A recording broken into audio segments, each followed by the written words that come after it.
Pinay Nas Kaylee here. Anyo nga sayo. Today guys, I'm going to show you my favorite salad nowadays. Ito yung pinakasimple. Gusto ko lang i-share sa inyo. Kasi last time pumunta ako sa grocery at nakita ko na sabi ko, bakit ganito yung salad?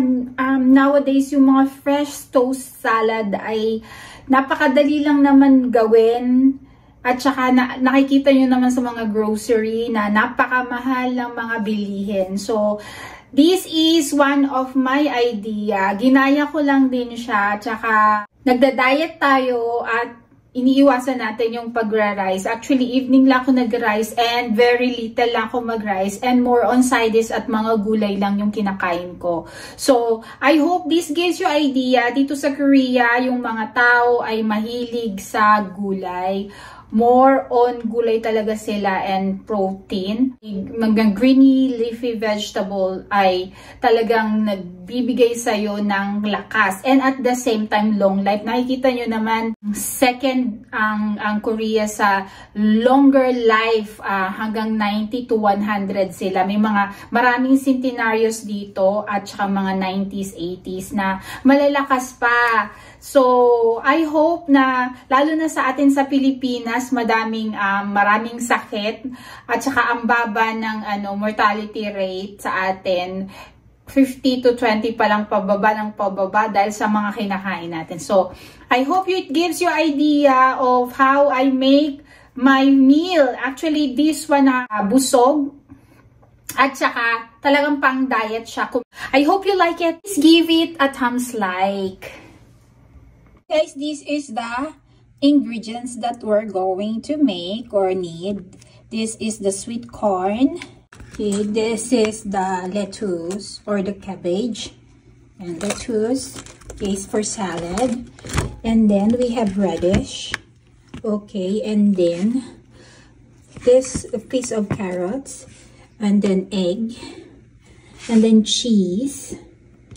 And then sprouted beans. Beetroot na it's boiled, and then salt, and then mayonnaise. So we're going to wash this one first.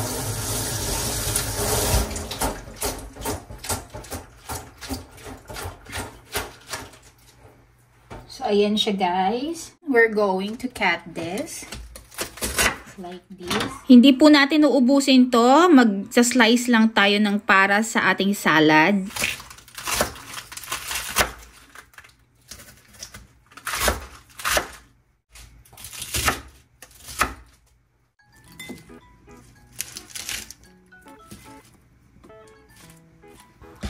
In one bowl, we're going to put in also the lettuce and then bean sprout. Slice natin.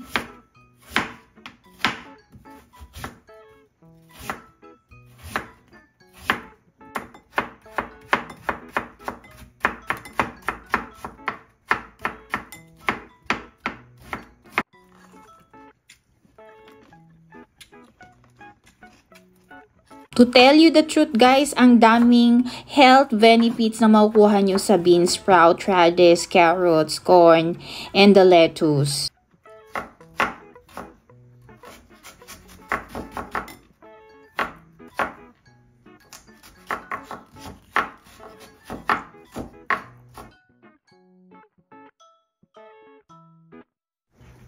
Yan, isa-slice natin na pahaba rin.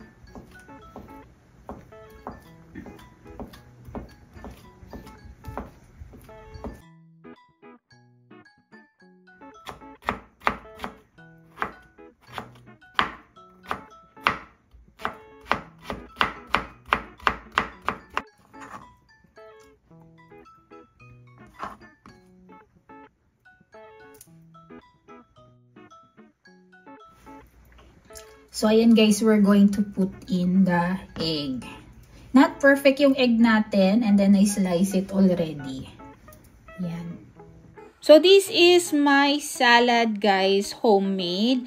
I just put salt for taste. For those people who want pepper, you can go and put some pepper and some spices. But for me, salt is great. And then I'm gonna add in the mayonnaise. So, mayonnaise as a dressing.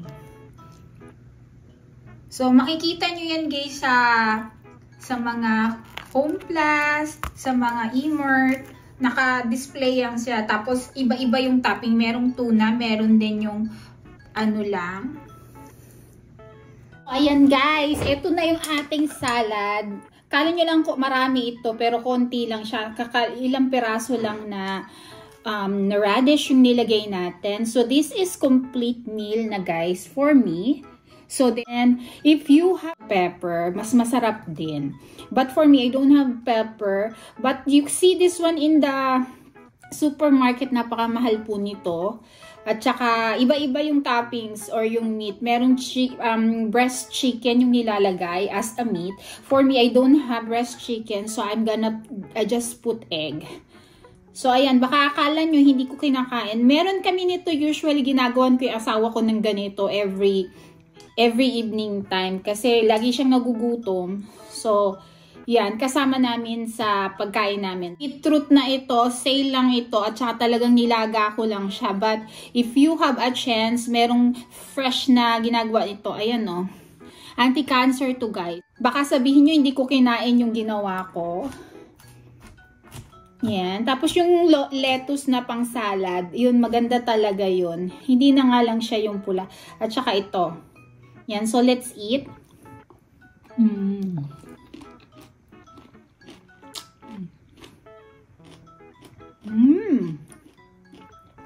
Yung lasa ng beetroot guys, para siyang mais.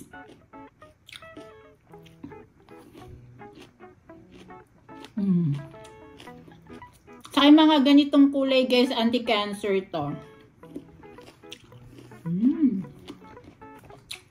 As may radish din tayo. Yung radish dito guys, hindi masyadong maanghang. Tsaka malaki siya.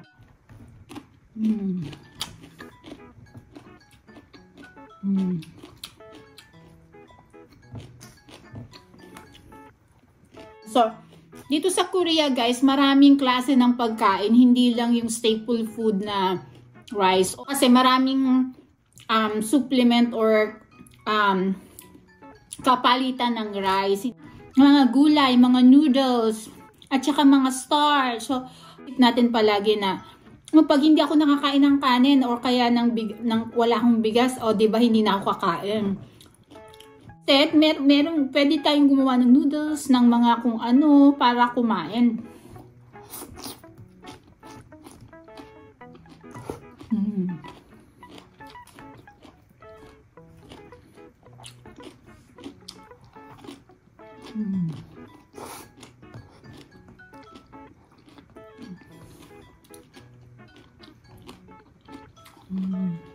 Masarap guys.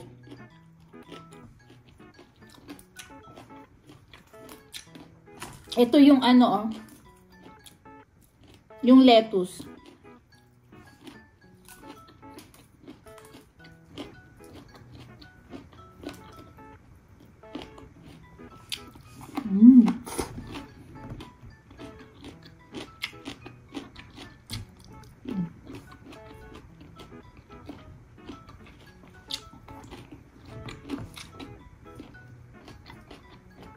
Itlog.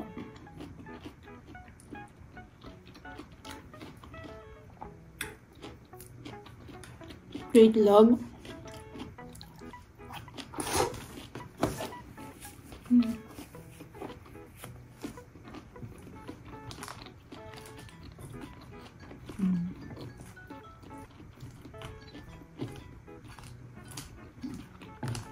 Masarap siya. Sabihin nyo, hindi ko nakain ha. Tikman nyo ha. Tingnan nyo mabuti.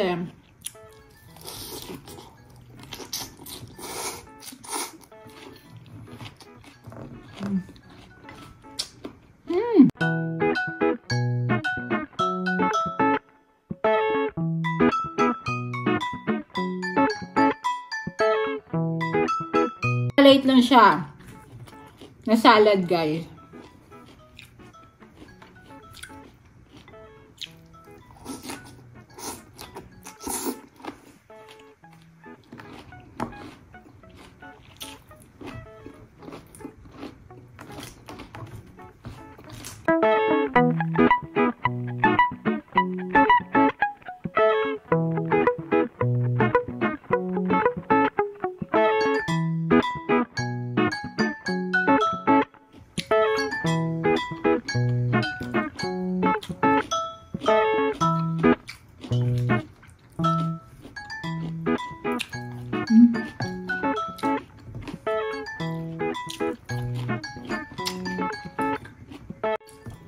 So, I hope guys na natutunan nyo po yung simpleng paggawa ng salad dito at hopefully gayahin nyo rin siya at matuto tayo guys kumain ng gulay. Alamin natin kung ano yung kapalitan ng rice. Pwede ka mabusog sa ibang gulay. Kumain ng mga ganito, leafy vegetable. Lalo na ngayon, ang daming sakit na nararanasan ang ating katawan. At madaming mga bagong sakit na dumarating talaga. So, I hope you like my videos, guys. Follow it. Give a like. And I hope you try it also. Kasi healthy ito, guys. Pag ginawa mo sa bahay, mura lang. Almost the same pa yung taste. If meron pala dito guys yung mga nasa grocery store, may mga salad dressings na naka-bottles at naka-sachet. So you can buy that if you don't like the mayonnaise. Kasi dressing ng mayonnaise is heavy din. So I hope you like it guys and talagang i-try nyo to and give it a thumbs like if you like it. Give it thumbs up if you like, as long as you see my videos. At I hope it gives you idea. So, annyeong higaseyo. God bless you.